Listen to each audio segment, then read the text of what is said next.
Sa patuloy na pagkalat ng deepfake video sa social media, paano ba natin malalaman kung ang pinapanood natin ay totoong video at hindi artificial intelligence o AI generated? Yan ang ulat ni Christian Vascones. Buenas con asts to do. Yo si Christian Bacones SCPTVY amo este en forma del video que cree por medio de inteligencia artificial. Bayan, ang napanood nyo kanina ay isang halimbawa ng deepfake. Isang artificial intelligence generated video na kung saan nagagawa nitong pekein ang video mo habang ginagaya ang itsura, galaw, minsan pati boses mo. Ito ang pinakamapanganib na uri ng pamemeke ngayon. Gamit ang iba't ibang online applications na naipapasa at naipapakalat sa iba't ibang social media sites. Kaya fake news, itama natin yan. Katulad ng peking video ng PNP CADG Chief na si General Nicolas Torre na kunoy sumayaw sa entablado na markadong fake news ng Vera Files. Maraming natawa pero marami ring nabahala sa epekto nito sa imahe ng PNP. Ayon kay Ellen Tordesillas ng Vera Files.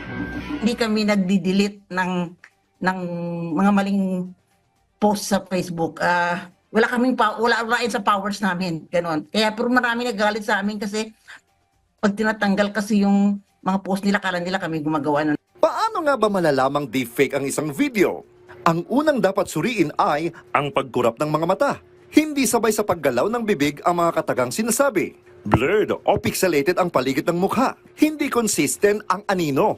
Ang ano mo kasi doon ang number one, totoo ba to? Diba? So ganun. Pag tinanong, and ma'am, that's already one step in fact-checking eh. You develop a healthy dose of skepticism pag mahinampay na post ka. Pag sabi mong totoo ba to, sinong source nito? Diba? Amin mo, saan nagaling yung source na yun? Kung fact-checker ka, ang number one mo, saan mo aalamin yun? So number one is tungkol sa PNP. Di doon ka magtanong sa PNP. So, yung ginagamit namin to debunk yung kaduda-duda ng mga post ay primary facts. May mga iba't ibang uri ng fake news, mula sa hindi mapanganib hanggang sa sobrang mapanganib.